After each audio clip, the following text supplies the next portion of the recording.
अस्सलाम वालेकुम एवरीवन। आज हम बनाने वाले हैं खिचड़ा। खिचड़ा जो होता है वो बहुत सारी दाल और ग्रेन्स जो है उन सब का मिक्सचर होता है और इसमें गोश्त भी डलता है। तो सबसे पहले हम देखते हैं कि हमें कौन-कौन सी दाल और ग्रेन्स चाहिए। तो यहाँ पे हम ले लेंगे जौ, तकरीबन 250 ग्राम जौ लेना है। फिर हमें चाहिए तुअर दाल, वो भी कम से कम 250 ग्राम। फिर हमें दरा हुआ गेहूँ चाहिए 200 ग्राम, चने की दाल चाहिए 200 ग्राम, चौली चाहिए 250 ग्राम, सफ़ेद वाली मटर चाहिए 200 ग्राम, काबुली चना चाहिए 200 ग्राम और इसके अलावा अगर आप चाहें तो काले मसूर की दाल और काला वाला चना भी डाल सकते हैं। यहाँ पे तकरीबन सब कुछ हम वज़न ही डलेगा।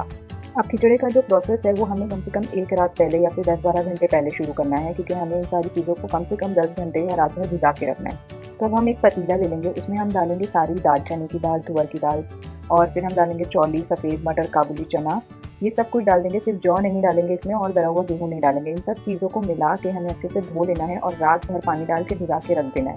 फिर हम अलग से पतीले में भिगाएंगे जौ, तो जौ ले लेंगे, उसको भी हम अच्छे से धो लेंगे और फिर उसको भी अलग से भिगा के रख देंगे। और जो दरा हुआ गेहूँ है उसको भी हमें अलग से भिगा के रखना है, तो उसको भी हम अलग से अच्छी तरीके से धो लेंगे और उसको भी भिगा के रख देंगे। तो इन सारी चीज़ों को हमें जो है रात भर भिगा के रखना है। इन सारे ग्रेन्स के अलावा और दाल के अलावा जो हमें चाहिए वो हमें बहुत सारी प्याज, तो कम से कम 10 से 12 हमें प्याज काटनी है और अलग से अदरक लहसुन का पेस्ट और बाकी के मसाले लगेंगे।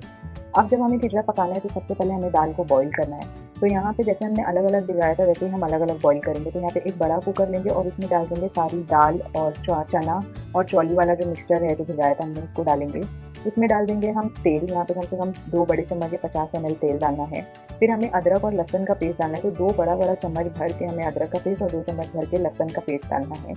उसके बाद हमें इसमें डालना है कम से कम 1.5 से 2 चम्मच हल्दी पाउडर। फिर हम इसमें डालेंगे नमक, अपने टेस्ट के हिसाब से नमक डालना, क्योंकि यहाँ पे जितना आप क्वांटिटी लेंगे वो हिसाब से नमक जाएगा। फिर हम डाल देंगे इसमें एक मीडियम से बड़ी साइज़ की स्लाइस की हुई यानी बारीक कटी हुई प्याज डाल देंगे। 2 चम्मच हमें पीली वाली मिर्ची डालना है। ये मिर्ची अगर आपके पास नहीं है तो आप नॉर्मल लाल मिर्ची पाउडर या फिर हरी वाली मिर्ची का पेस्ट भी डाल सकते हैं। और हमें 2 बड़ी मोटी वाली जो हरी मिर्ची आती है उसको काट के इस तरीके से डाल देना है। इन सब चीज़ों को अच्छे से मिक्स करना है और अब हमें इसे गलने रखना है। तो ये कम से कम लेगा 35 मिनट गलने के लिए। तो पहले हम तेज़ आँच पे रखेंगे जब तक कि पहली सीटी नहीं हो जाती। फिर उसके बाद हमें आँच को जो है कम करना है। अब हमें दूसरा कुकर लेना है जिसमें हम उबालेंगे जो दरा हुआ गेहूँ है और जौ है जो हमने अलग अलग भिगाई थी, अब हम उन दोनों को साथ में उबालेंगे। तो इस तरीके से हम दूसरा छोटा कुकर ले लेंगे क्योंकि इसकी क्वांटिटी कम है। इसमें हम डाल देंगे दरा हुआ गेहूँ और जौ जो हमने भिगाई थी और थोड़ा सा पानी अगर ज़रूरत होगी तो, और फिर इसमें भी नमक पड़ेगा, टेस्ट के हिसाब से डालना है नमक। और यहाँ पे भी हम 50 ml यानी 2 बड़े चम्मच तेल जो है वो डाल देंगे और कटी हुई यानी स्लाइस की हुई हमें प्याज डालना है और 2 से 3 जो हरी मिर्ची है उसको भी काट के डाल देना है। इन सब चीज़ों को अच्छे से मिक्स करना है और इसको भी ढक्कन लगा के हमें गैस पे चढ़ा देना है। यहाँ पे इसको भी कम से कम 35 मिनट लगेगा गलने के लिए। तो जैसे ही पहली सीटी होगी उसके बाद हम आँच को कम करेंगे। तो यहाँ बड़े वाले कुकर की सीटी जो है वो हो गई है, तो हमने आँच कम कर दी है। छोटे वाले कुकर को भी हमने तेज़ पे रखा था, जब उसकी सीटी हो गई तो हम उसकी आँच को कम कर देंगे। अब 35 मिनट बाद जब ये गल जाएगा तो हमें कुकर खोल के सबसे पहले चेक करना है कि सारा जो मटर और चना और चौली हमने डाली है वो सब कुछ अच्छे से सॉफ्ट हुआ है या नहीं। अगर ज़रूरत होगी तो आप उसको गलने के लिए वापस से रख सकते हैं। उसके बाद हमें इसको घोटना है। घोटना जो है वो एक बहुत बड़ा टास्क है खिचड़े में और सबसे ज़्यादा मेहनत उसी में है, क्योंकि हमें इसे हाथ घोटने से घोटना है। आप इसको हैंड ब्लेंडर या इलेक्ट्रिक ब्लेंडर से मत घोटना, वरना वो पिस जाएगा, वो पिसा हुआ बिल्कुल अच्छा नहीं लगेगा। ये थोड़ा सा दरदरा रहना चाहिए, तो इसको नॉर्मल या रफली मैश करना है। अब छोटे वाले कुकर की भी सीटी हो गई थी तो हमने उसकी आँच भी कम कर दी है। अब बड़ा वाला कुकर जो था हमारा वो भी खाली हो गया, तो जब तक हम उसमें गोश्त उबालने के लिए डाल देंगे, क्योंकि गोश्त को भी कम से कम 25 मिनट लगेगा। यहाँ पे हमने पौना किलो गोश्त लिया है, उसमें हम डाल देंगे एक स्लाइस की हुई प्याज और उसमें हम नमक डालेंगे अपने टेस्ट के हिसाब से। उसमें ढक्कन लगाएंगे और उसको भी तेज़ आंच पे रखेंगे जब तक कि पहली सीटी नहीं हो जाती। जब तक हम हमारा जो मिक्सचर है दाल वाला उसको अच्छी तरीके से मैश करते रहेंगे। तो इस तरीके से आपको उसको घोटना है, कम से कम इसको आधा पौना घंटा घोटना पड़ता है। जो छोटा वाला कुकर था उससे भी 35 मिनट हो गया था, तो हमने उसकी गैस बंद करके उसको भी गैस से उतार लिया है। अब हम इसको चेक करेंगे कि जो अंदर जौ और गेहूँ हमने डाला था वो गला है या नहीं। तो आप इस तरीके से उसको अच्छे से मिक्स कर लेना और फिर चेक कर लेना कि वो गला है या नहीं।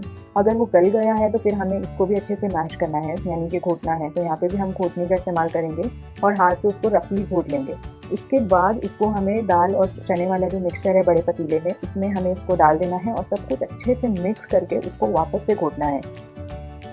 तो इस तरीके से हम इसको अच्छी तरीके से घोटेंगे। तो यहाँ पे आप चाहे तो पतीले को एक दीवार से लगा देना ताकि वो सरके नहीं, और एक हाथ से पतीला पकड़ के आप उसे घुटने से घोट सकते हैं। अब हमारा जो गोश्त वाला कुकर था उसकी भी सीटी हो गई है, तो उसकी आँच को कम कर देना और उसको छोड़ देना जब तक कि 25 मिनट नहीं होता, उसको धीमी आँच पे पकने देना। जब तक हम हमारा जो दाल वाला मिक्सचर है उसको हम घोटेंगे। उसके बाद हमारा जो 25 मिनट का गोश्त का वो हो गया है, तो हम गैस को बंद कर देंगे और जो सीटी है वो निकाल लेंगे। अब हमें सबसे पहले प्याज़ फ्राई करनी है, तो यहाँ पे हमें 10 से 12 प्याज़ और लगेगी, क्योंकि हम 6 से 7 प्याज़ जो है उसको लाल करके, यानी कि चूर-चूरी प्याज़ होती है उस वैसी करके हमें उसको निकालना है। तो यहाँ पे हम एक कढ़ाई लेंगे, उसमें डालेंगे तेल। यहाँ पे थोड़ा ज़्यादा तेल लगेगा क्योंकि बहुत सारी प्याज़ डालनी है। और अब 7 से 8 जो मीडियम साइज़ की प्याज़ है उसको काट के, या फिर स्मॉल साइज़ की प्याज़ जो है उसको स्लाइस करके इस तरीके से डाल देना।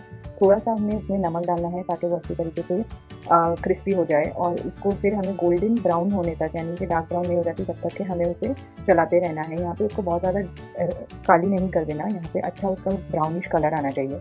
तो इस तरीके से हम प्याज जो है उसको लाल कर लेंगे, और जैसे वो लाल हो जाएगी उसको तेल में से निकाल लेना है। आप चाहे तो गैस बंद कर देना, वरना वो बहुत जल्दी काली हो जाती है। तो इस तरीके से छन्नी में निकाल के आप चाहे तो उसको फ्रीज़र में डाल देना ताकि वो कड़क हो जाए।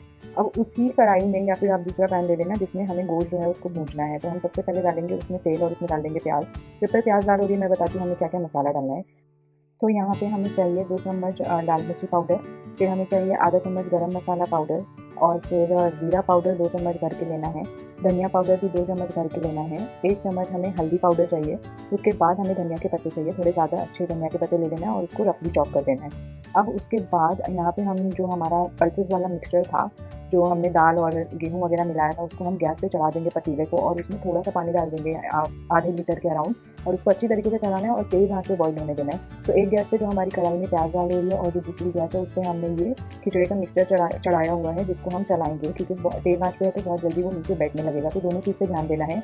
अगर आप दोनों एक साथ नहीं करना चाहते तो आप अलग-अलग पहले मसाला भून लेना प्याज़ वाला, और उसके बाद आप खिचड़ा गैस पे चढ़ा सकते हैं। तो यहाँ पे जब हमारी जो प्याज़ है वो अच्छे से ऐसे ब्राउनिश होने लगेगी, बहुत ज़्यादा लाल नहीं करना है, जैसे हम नॉर्मल सालन भुजिया में करते हैं वैसे लाल करना है। तो उसमें हम डाल देंगे तेज़पत्ता। यहाँ पे 3 से 4 जो है हमने तेज़पत्ता डाला है। उसके बाद जो भी मसाला हमने लिया था, हल्दी पाउडर, धनिया पाउडर और लाल मिर्ची पाउडर, इन सब मसाले को हम तेल में डाल देंगे, और सिर्फ आधे या 1 मिनट के लिए भूनना है, और थोड़ा-सा उसमें पानी भी स्प्लैश कर देंगे। उसके बाद हमने जो गोश्त बॉयल किया था, वो जो गोश्त है उसको भी हम इसके अंदर डाल देंगे, और बहुत ज़्यादा नहीं भूनना है, 3 से 4 मिनट के लिए ही इसको मिक्स करना है अच्छी तरीके से। तो यहाँ पे सारा गोश्त डालने के बाद हम इसको मिक्स कर देंगे, और उसके बाद इस पूरे गोश्त के मिक्सचर को हम डाल देंगे हमारे खिचड़े वाले मिक्स में। तो यहाँ पे जो पतीले में हमने खिचड़ा चढ़ाया हुआ है उसके अंदर हम डाल देंगे गोश्त। गोश्त डालने के बाद हमें इसको अच्छी तरीके से मिक्स करना है, ताकि मसाला जो है, क्योंकि गोश्त के अंदर हमने सारा मसाला भी डाला हुआ है, तो सब कुछ जो है वो अच्छी तरीके से सब जगह मिक्स हो जाए। अब इसको अच्छे से एक बॉईल आने तक का पकाना है।